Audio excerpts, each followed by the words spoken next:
सुपात मदन घ्या ये बाईवर कंटाळ घेऊ नका पापी होऊ नका लक्ष्मीची करण या लक्ष्मी तुझ्या दिवेला तेल घ्या कोणी मानायला राजी नाहीये बघा हे लोकांनी बघा तुम्हाला 3 महिना म्हणजे बघा कठीण दिवस प्रत्येक ना कानात ऐका नेत्रांनी बघू नका आम्हाला जेवढं काहीतरी बघा समाधान मिळला पाहिजे हे बाईवर कंटाळ घेऊ नका सगळं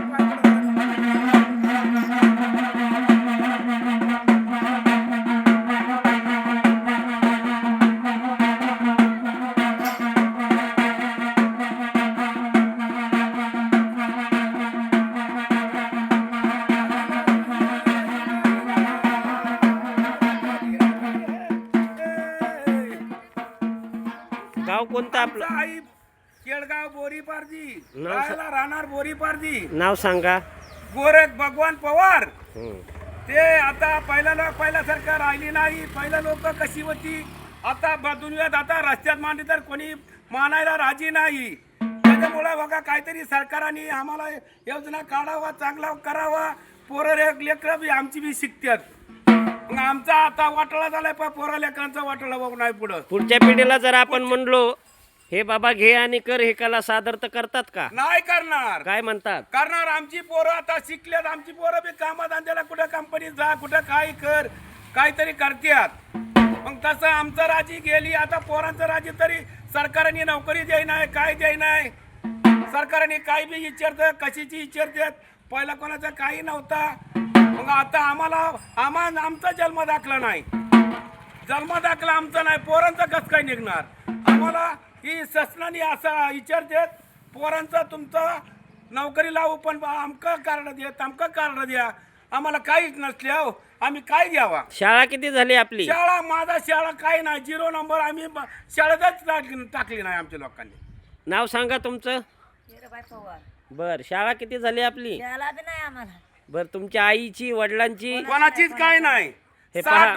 60 वर्षाची शाळेची दाखला मागतात हे पहा पोरांसाठी. यांच्या मुलांना शिकवल्यानंतर अतिशय महत्त्वाचे जी अट असते जातीच्या दाखल्याची आणि ते जातीचे दाखले जर ह्यांचे आजोबा पंजोबा आणि हे शाळेत गेले नाहीत व यांना कोणत्याही जन्माचे काही कुठं दप्तरी नोंद नसल्यामुळे यांना मात्र खूप अडचणी येतात आणि अशासाठी मात्र शासनाने त्या अटी शिथिल कराव्यात अशी त्यांची माफक मागणी आहे.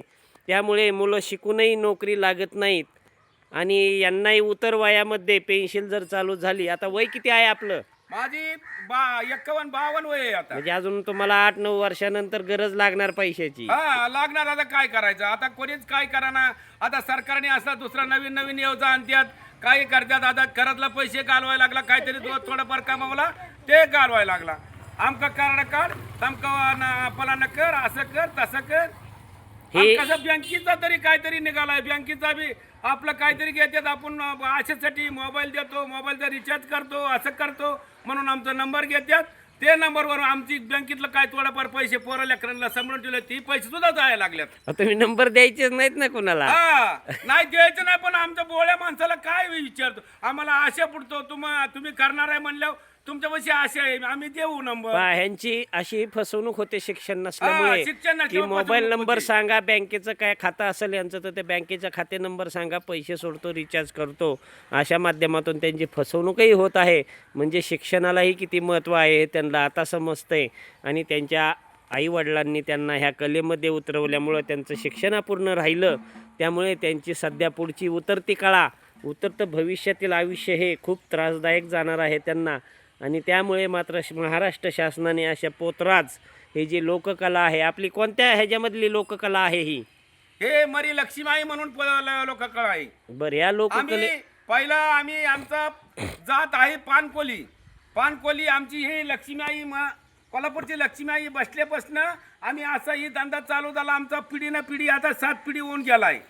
मग त्याच्यामुळं आम्हाला काहीच नाही ते पुरवत नाही ते आम्हाला. ते सरकारने पुरूप द्यावा आमचा पोरं लेकरांचा चांगला करावा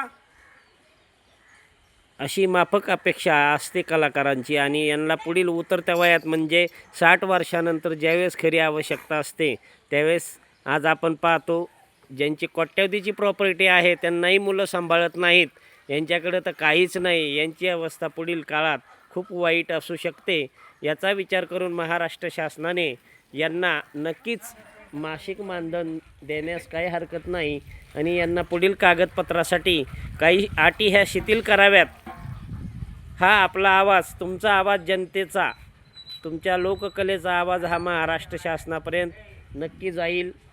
आपला Jan Awaaz, crime news, Maharashtra police crime न्यूजसाठी औदुंबर फटाले.